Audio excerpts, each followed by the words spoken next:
8월 22일 말씀으로 여는 하루. 오늘 본문은 이사야 31장 1절부터 9절까지 말씀입니다.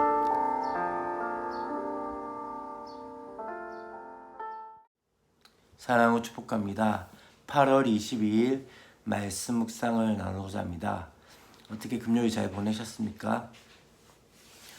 저희 교회는 충남 지역이 이제 다시 2단계로 격상되어지면서 대면 예배가 불가능하게 되어졌습니다. 그래서 금요일부터 금요 영성 집회가 이제 온라인으로 바뀌게 되어졌고, 또한 지금 이제 전에 했던 모든 대면 예배가 온라인으로 지금 전환이 되어진 상황 가운데 있습니다.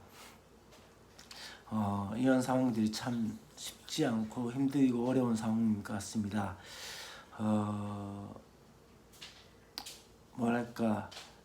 조금 또다시 비통해할 수밖에 없고, 또 어떻게 이 상황들을 극복해 갈까, 또 앞으로 어떻게 할까, 쉽지 않은 그런 상황 가운데 있습니다. 그렇지만 하나님의 백성들이 선포해야 될 것과 하나님의 백성들이 다시 한번 바라보아야 할 것은, 그러한 가운데서 하나님께서 우리와 함께 하신다는 것이고, 또한 그 가운데서 하나님께서 일하시고 계심에 대해서 우리가 믿음으로 받아들여야 하지 않을까라는 생각이 되었습니다. 저는 그렇게 생각하고 있습니다. God is nowhere, 하나님 없다라고 하는 이 세상에 그 선포 가운데 God is now here, 하나님께서 지금 우리와 여기에 함께 계신다라고 선포하며 다시 한번 믿음의 선포가 일어나야 되지 않나라는 생각이 들어집니다. 상황이 그렇고 환경이 그러하더라도 다시 한번 믿음의 선포들이 일어나며, 또한 그때 그러할수록 더욱더 하나님을 신뢰하는 저와 여러분이 되었으면 좋겠습니다. 오늘 우리가 함께 볼 말씀은 이사야 31장 1절부터 9절까지 말씀입니다. 애굽으로 내려간 지도자들에게 이제 화를 선언하시고, 또 돌아오기만 하신다면 또 그들을 위해서 싸우고 구원해 주실 것에 대해서 말씀하신 것이 오늘 본문의 내용입니다. 첫 번째 우리가 볼 것은 바로 1절의 말씀입니다. 도움을 구하려 애굽으로 내려간 자들은 화이실진저 그들은 말을 의지하여 병거의 많음과 마병의 심히 강함을 의지하고 이스라엘의 거룩하신 이를 앙모하지 아니하며 여호와를 구하지 아니하나니라고 말씀하고 있습니다. 사실 1절의 말씀은 전에 출애굽기에서 어떤 일이 있었습니까? 병거와 마병을 수상시킨 하나님을 찬양했던 이스라엘 백성들이 이제는 어떻게 하기 시작합니까? 바로 다시 병거와 마병을 구하러 애굽으로 내려가는 그 이들을 바라보면서 이것은 하나님은 업신여기는 일이라고 지금 말하고 있는 것입니다. 다시 말하면 그들은 지금 병거와 마병을 많이 두지 말고 그것을 얻으려고 애굽으로 돌아가지 말라고 하시는 하나님의 경고를 무시하고 있는 것이죠. 그래서 어떠합니까? 지금 이 하나님이 유다의 산성과 피난처이심을 믿지 못하는 상황 가운데 있게 되어진 것이죠. 그렇기 때문에 2절부터 3절까지 말씀 가운데 어떤 이야기가 나옵니까? 그 하나님이 어떤 하나님인지에 대해서 이제 말씀을 하고 있습니다.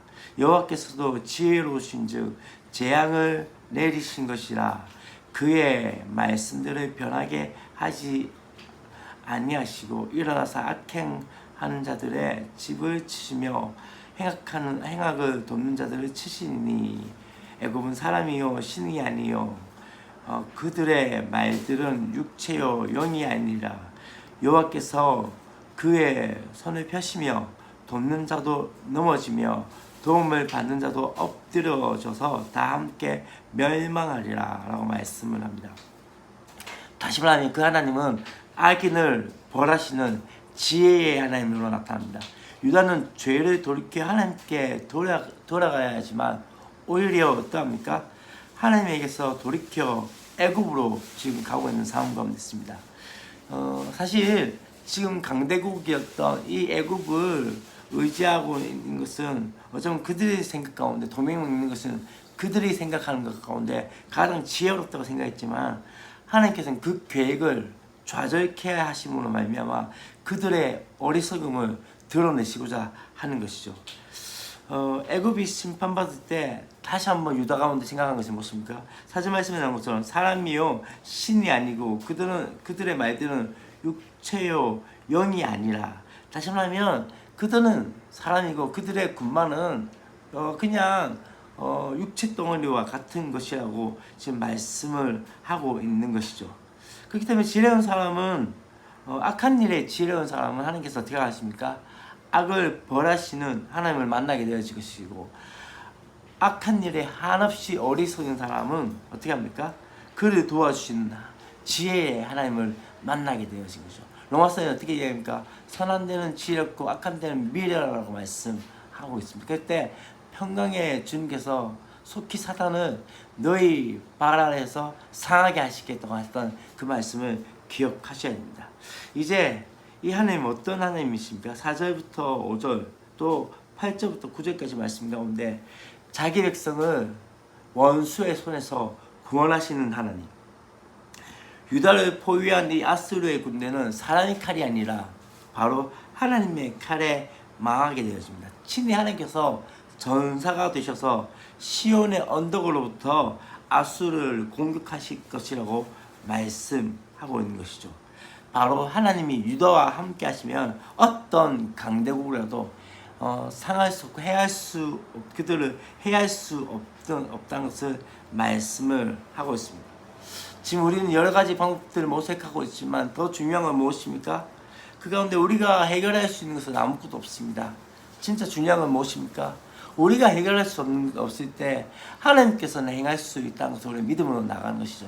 하나님께서 일하심에 대해서 바라보며 우리 다시 한번 믿음으로 선포할 수 있는 그 은혜가 있었으면 좋겠습니다.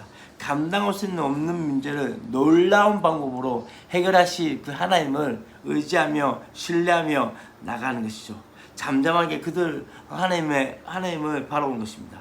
6절과 7절 말씀에는 이제 무엇이 필요합니까? 바로 이스라엘 백성들 가운데 필요한 것은 회개입니다. 회개는 삶의 변화를 동반한다는 것을 보아야 합니다. 다시 말하면 잘못했다고 뉘우치는 것이 아니라 거기서 돌이켜서 다시 하나님께로 돌아가야 한다는 것이죠. 하나님께 돌아가려면 그들이 절하던 그 우상부터 버려야 한다는 것이죠. 왜요? 하나님과 우상을 동시에 섬길 수 없기 때문에 바로 마음속에 우상을 버리지 않는다면 회개의 기도와 진정한 예배는 바로 무익하게 되어진다는 것이죠. 여러분 참 중요한 것은 우리 가운데 하나님 외에 무엇인가 섬기고 있다면 다시 한번 내려놓고 그분을 바라보며 의지해야 한다. 말씀의 결론을 맺겠습니다. 지금 어쩌면은 이 이스라엘 백성이 지금 돌이켜서 가고자 하는 것은 무엇입니까? 애굽입니다. 다시 말하면 그들이 출애굽하면서 계속적으로 힘들 때마다 어려울 때마다 고백했던 것 중에는 애굽에 있었으면 좋았을 텐데 라고 했던 것을 기억하십니까? 어쩌면 다시 그 애굽으로 돌아가고자 하는 그들의 마음을 보실 때 진짜 누가 시온, 이스라엘, 유다의 보호자인가를 하나님께서는 말씀하고 계신 것이죠. 우리의 도움이, 우리의 산성이, 우리의 보호자가 하나님인 것을 믿고 신뢰하며 그 가운데 선포하는 저와 여러분 됐으면 좋겠습니다. 어려운 시기 가운데 힘든 시기일수록 더욱더 하나님만을 바라보며 의지할 수 있는, 그래서 다시 한번 하나님께 우리가 달려갈 수 있는, 바로 의인이 가야 할 곳이 바로 하나님께로 달려가야 할 것을 믿고 신뢰하며 나가는 저와 여러분이 되었으면 좋겠습니다. 기도하겠습니다. 하나님 아버지 감사합니다. 여전히 우리 가운데 쉽지 않은 상황들이 또다시 봉착해 가고 있는 가운데 있습니다. 조심스럽게 우리가 하나하나 예배를 열어가면서 감격과 기쁨 가운데 있었지만은 다시 한번 이 모든 예배가 지금 또다시 온라인으로 전환되면서 또다시 우리 가운데 좌절 가운데 있는 것을 바라봅니다.